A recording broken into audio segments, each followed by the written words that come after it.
Obrigado aí pelo convite, Francisco, em nome da Única. Estou satisfeito de participar desse encontro.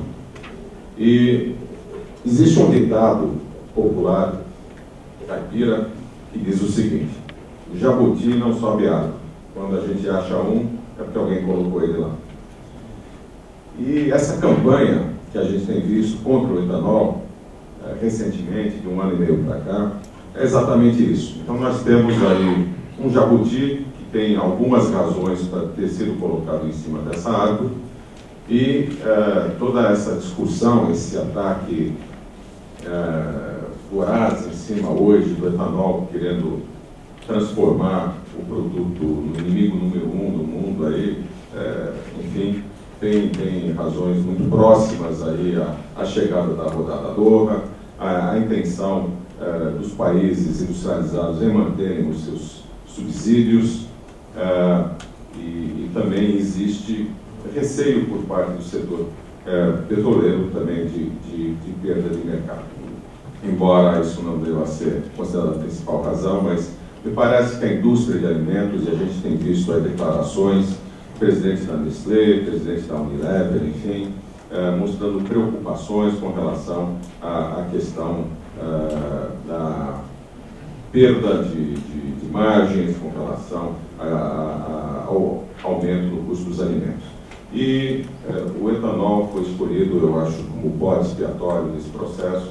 É muito fácil procurar atacar uma indústria que ainda é nascente, que ainda não está estruturada internacionalmente, e dessa forma jogar uma cortina de fumaça sobre esse processo. Eu vou também ter aí alguma sobreposição sobre os que antecederam aí, mas a gente vai procurar complementar aí os comentários que já foram feitos. Próximo.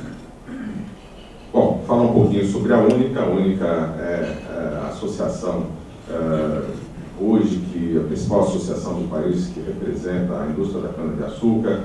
Ela tem 110 associados, que coletivamente representam mais de 50% da produção de cana-de-açúcar, açúcar e etanol no país, e, consequentemente, ela tem uma posição de liderança. Não é uma entidade de caráter nacional, como muitos pensam.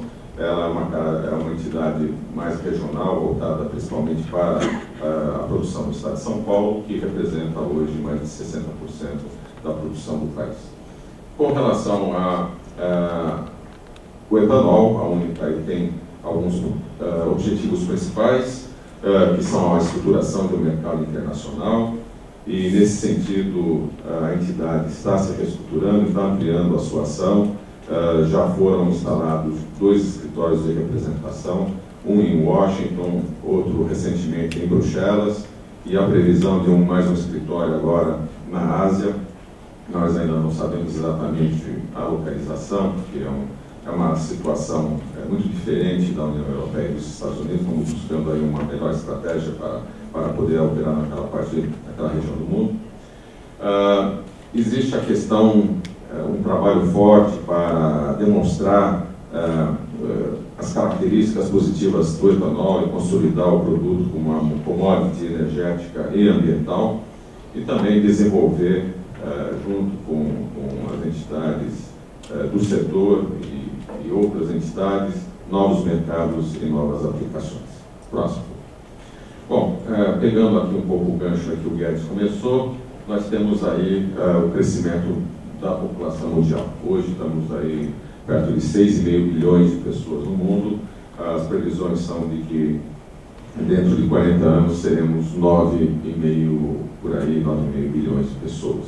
Isso demanda as necessidades básicas da população: energia, alimentos e materiais de construção, que também consomem energia na sua produção. Próximo. Aqui nós temos as vendas da frota de veículos, o aumento da frota de veículos no mundo, que hoje se aproxima de 1 bilhão de unidades, e é uma frota que consome cada vez mais energia. As condições de trânsito mais congestionadas nas cidades também não colaboram para uma maior economia, então a tendência é a gente ter um consumo cada vez maior de energia do setor de transportes, que hoje já consome mais de 50% de todo o petróleo produzido no mundo. Próximo. necessariamente, petróleo sendo a principal fonte de energia também, seu uso tem crescido. Hoje nós estamos na faixa aí de 87 milhões de barris dia, e a previsão é que a gente venha aumentar isso para 120 milhões de barris dia nos próximos 20, 30 anos próximos. E, como consequência de todos esses processos, nós temos observado aí a questão do aquecimento global, e como esse último gráfico indica, aí as medições, os registros são bastante óbvios do que está acontecendo, e os efeitos sobre o clima também são cada vez mais aparentes. Próximo. Bom, petróleo é um produto valioso, todos nós sabemos disso, porém é finito, sujeito a problemas, dificuldades aí de oferta em função de questões geopolíticas, etc. A demanda cada vez mais crescente e, portanto, isso sempre está sujeito a uma volatilidade de preços. Né? Já foi dito que ontem ele ultrapassou, chegou a $123,80, se não me engano, foi o máximo, mas fechou um pouquinho menos. Mas, enfim, praticamente dobrou aí o valor, mesmo se considerarmos a desvalorização do dólar,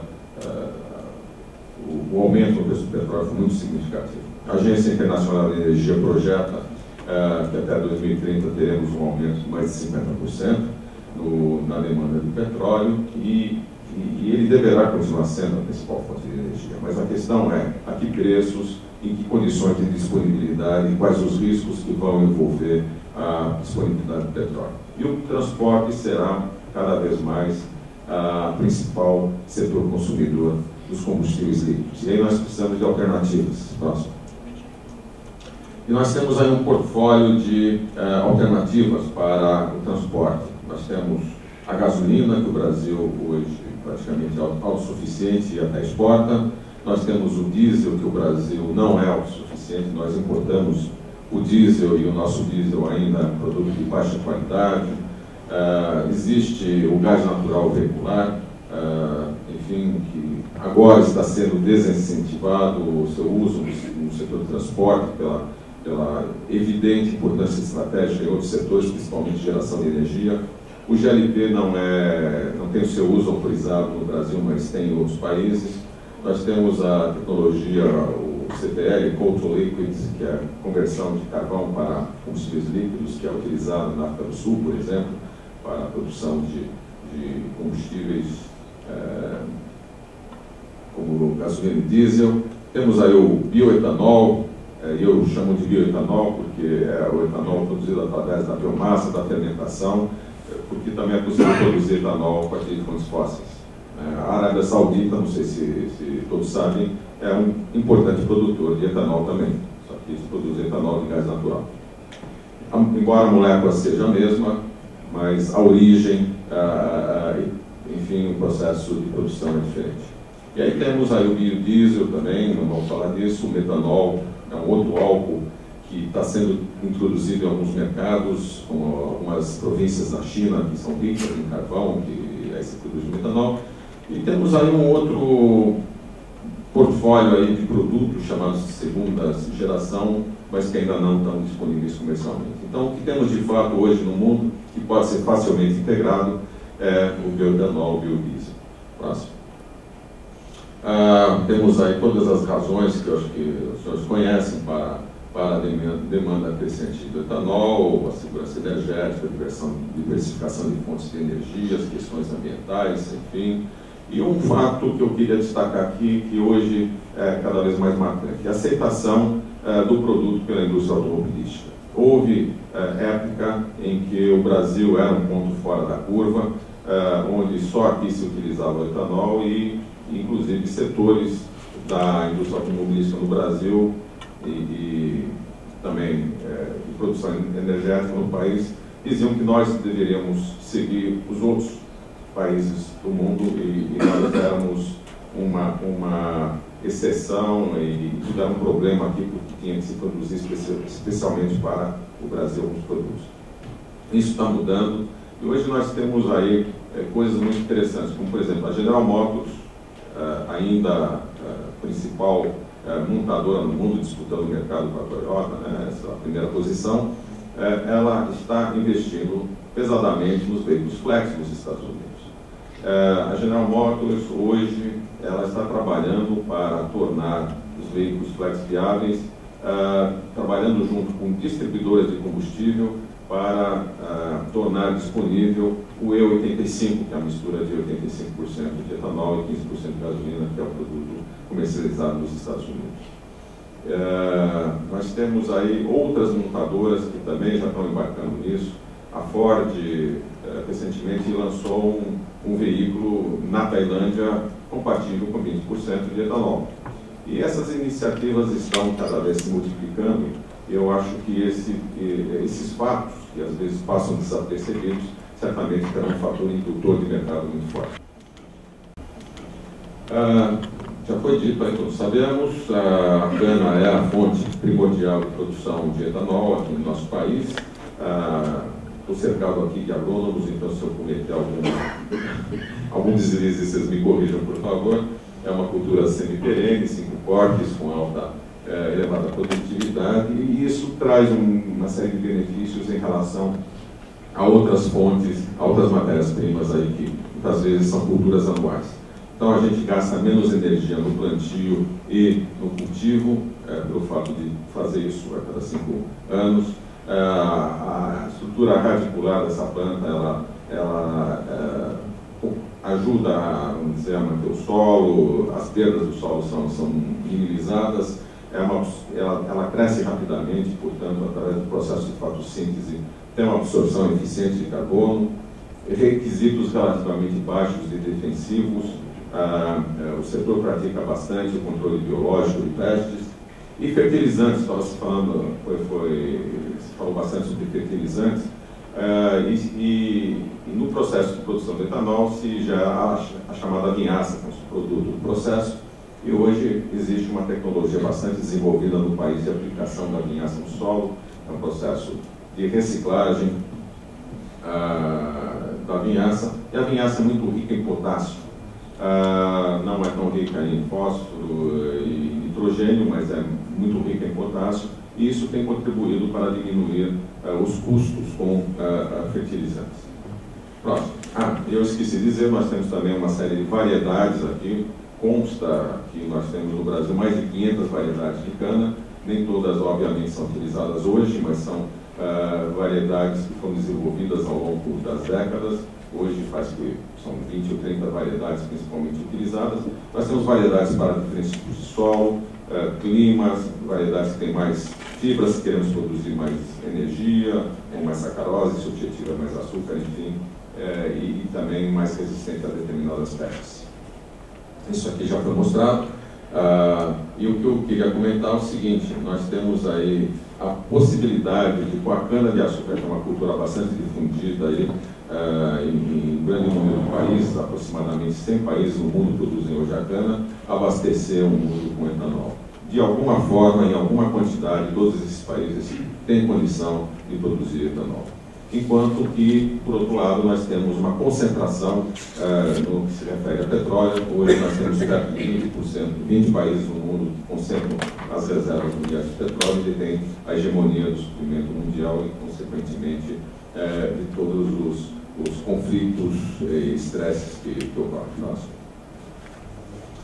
Com relação à disponibilidade de terras aráveis, o Brasil como o Guedes já comentou também, uma grande fronteira agrícola ainda a ser desenvolvida, e comparado com outros países aí, nós temos enormes possibilidades de avançarmos na agricultura, embora isso frequentemente seja ignorado pelos críticos da nossa agricultura. Não vou nem dizer só da agricultura em geral. Esse mapa já foi mostrado. O que eu queria comentar aqui, que nós temos 87% da produção de cana hoje, ela ocorre na região centro-sul, naquele círculo inferior do mapa que vocês veem. Essa é uma região que está, grosso modo, 2.500 quilômetros aí da franja aí do bioma da Amazônia. 2.500 quilômetros significa a distância de Paris a Moscou. Quando a gente fala isso para os europeus, aí cai a ficha, né?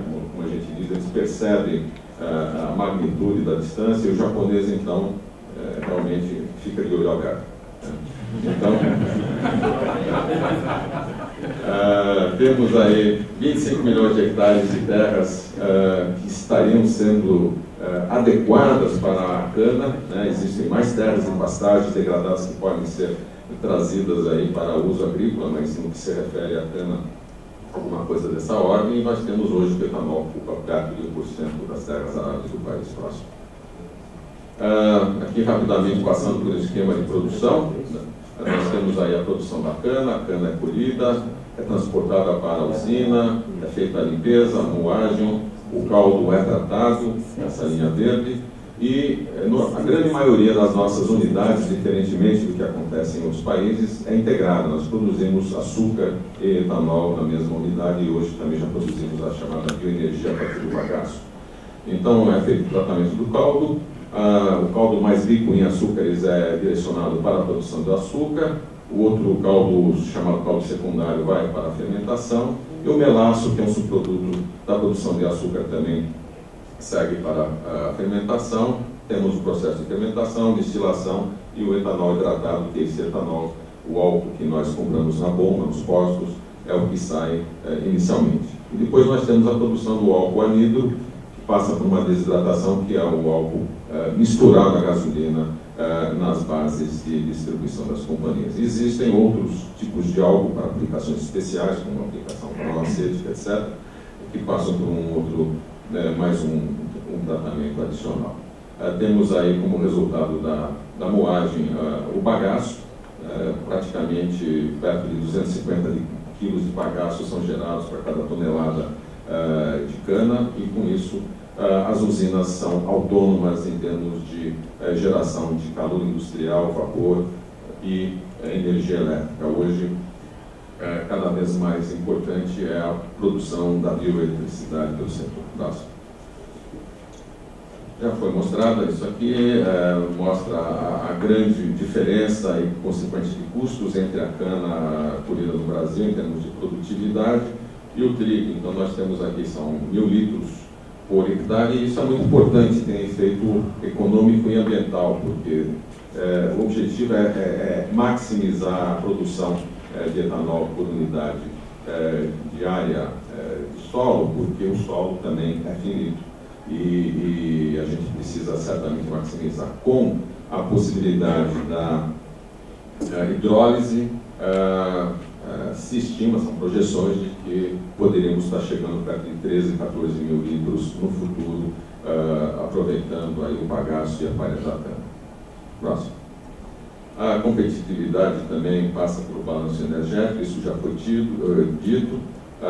O mais recente estudo sobre esse tema aí indica que hoje o Brasil está produzindo 9,3 unidades de energia renovável para cada unidade de energia fóssil implementada no processo. A previsão é que dentro de 4 anos a gente esteja em torno de 11, o que muita gente não fala e não sabe, e o que eu vou agora me referir é um estudo de um laboratório de energias renováveis do governo norte-americano, é que o petróleo, para se produzir petróleo, o balanço energético é negativo, ou seja, se gasta hoje mais energia na prospecção, na busca pelo petróleo, no refino, do que se obtém. Mas, enfim, é o que nós temos, nós convivemos, nascemos na era do petróleo e nós não prestamos nessa questão. A relação é 0,8, ou seja, gastamos 20% mais do que nós obtemos. Mas, enfim, vivemos na era do petróleo. Próximo. O mercado mundial de etanol, a previsão para este ano é que sejam produzidos 70 bilhões de litros, entre uso carburante e outros fins. E no que se refere a uso carburante, a gente tem aí mistura direta com a gasolina, que aqui no Brasil vai de 20% a 25%, mistura com gasolina na forma do ETBE, que é um éter. É provavelmente a solução que o Japão irá adotar, pelas notícias que temos recebido de lá. Esse éter é produzido com 60% de material fóssil e 40% de etanol. pode ser uso direto como carburante, enfim, temos outras aplicações aí, a alcoquímica vai ser cada vez mais importante. Próximo. A questão do aquecimento global certamente está na pauta do mundo. A gente está observando aí o incremento das concentrações do dióxido de carbono, que é o principal gás de efeito estufa, e o IPCC e outras organizações têm qualificado que uma das estratégias, ou tem se manifestado que uma das principais estratégias para a mitigação do efeito estufa é a utilização em grande escala de combustíveis renováveis de baixo teor de carbono. E o bioetanol atende a essas características. Próximo. Aqui, tomando a gasolina pura como referência, nós temos aí uma vantagem competitiva do etanol de cana em relação ao de beterraba da União Europeia e de milho nos Estados Unidos, ou seja, todo no ciclo de vida da produção do etanol se pode economizar ou se deixa de emitir perto de 90% de gases de efeito estufa em relação ao que seria emitido pela gasolina. Próximo. O mercado flex, ele está crescendo, caiu na graça do público. Hoje o consumidor é o senhor aí da decisão de qual combustível utilizar em função de competitividade, performance, etc. Fechamos 2007 com praticamente 86% de vendas de veículos flex. Ontem eu estive conversando aí com uma das empresas que produz sistemas flex. Eles estão desenvolvendo produtos para o exterior, inclusive nós vamos ver daqui a um tempo aí um crescimento desse conceito em outros países, e me parece que vamos avançar nessa linha. Próximo. Temos hoje mais de 60 modelos, mais de 300 versões de veículos. Todas as 10 marcas no país que produzem veículos flex já têm seus produtos no mercado. Próximo. Além dos veículos flex, enfim, não apenas o setor automobilístico utiliza o etanol. Nós temos aí um projeto aí que a gente está desenvolvendo juntamente com alguns parceiros, demonstração do uso de etanol em ônibus aqui em São Paulo, chamado Projeto 10. Nós vamos ver em breve a produção no mercado de motos flex. O Brasil já produziu motos a álcool em meados da década de 80, não há nenhum problema com relação a isso. A questão é miniaturizar todos os mecanismos, enfim, injetores, etc. Já temos aí a aviação agrícola utilizando com Ipanema 100% de etanol, e se discute a possibilidade de utilização de etanol como na aviação regional. A alcoquímica certamente será um grande usuário de etanol, possibilidade também de utilizar em caldeiras e em células de combustível no futuro. Próximo. Só um pouquinho de atenção com relação à alcoquímica. Hoje nós temos aí um plástico que é o PHB, que ainda é produzido em muito pequena escala. Ele é produzido a partir de açúcar, ele é biodegradável. Hoje o grande destino dele é a Europa, pelo alto custo dele. Mas nós temos aí o polietileno, que é produzido a partir do etileno derivado de etanol. E já temos aí dois gigantes do setor, a Dow Chemical e a Braskem, já anunciando a produção de polietileno com base em etanol. E a Braskem também está estudando polipropileno. E recentemente a Solvay assinou um acordo com a Copersucar para também fornecimento de etanol para a produção de PVC. Então, nós estamos assistindo aí uma revolução do mercado. Próximo. As exportações de etanol estão crescendo. Próximo. Temos aí um projeto com a Apex para a promoção de etanol no exterior. Talvez não seja a medida ainda ideal, mas eu acho que é um passo no rumo certo, buscando a sensibilização, capacitação de oferta, trabalhos de inteligência comercial, promoção de imagem e promoção comercial também. Próximo. O crescimento do setor está ocorrendo, não só pela expansão das unidades, mas também pela redução de perdas industriais e aumento da eficiência. Próximo. Investimentos da ordem de 33 bilhões de dólares para novas unidades até 2012. A gente tem presenciado um aumento de capital externo aí, várias empresas internacionais, inclusive de petróleo, já investindo no setor. Próximo. Temos aí uma projeção da expansão em termos de cana, açúcar, etanol, e comentando que, diferentemente do açúcar, que a gente exporta praticamente 2/3 do que produz, em termos de etanol, nosso grande mercado é o mercado doméstico. Praticamente consome 80-85%. E a bioeletricidade, a partir do bagaço, certamente irá assumir um papel cada vez mais importante, podendo vir a representar, dentro de alguns anos, 15% da oferta de eletricidade no nosso país. Próximo. A questão do debate alimentos e bioenergia, eu acho que já foi bastante comentado isso, mas existe um problema. Aqueles que criticam desconhecem ou fingem desconhecer a existência que existem diferentes matérias-primas para a produção de etanol, e a cana é altamente eficiente, como nós mostramos. Também ignoram outros fatores, como a questão da alta do petróleo e os seus efeitos na cadeia de produção e distribuição de alimentos, a questão dos efeitos climáticos desfavoráveis em vários países. Hoje existe um problema com relação ao trigo em função de seca na Austrália, enfim, problemas em vários países produtores de trigo, e também existem os neomalthusianos aí que subestimam os avanços tecnológicos aí que podem aumentar a produtividade, que foi muito bem já demonstrado. Próximo.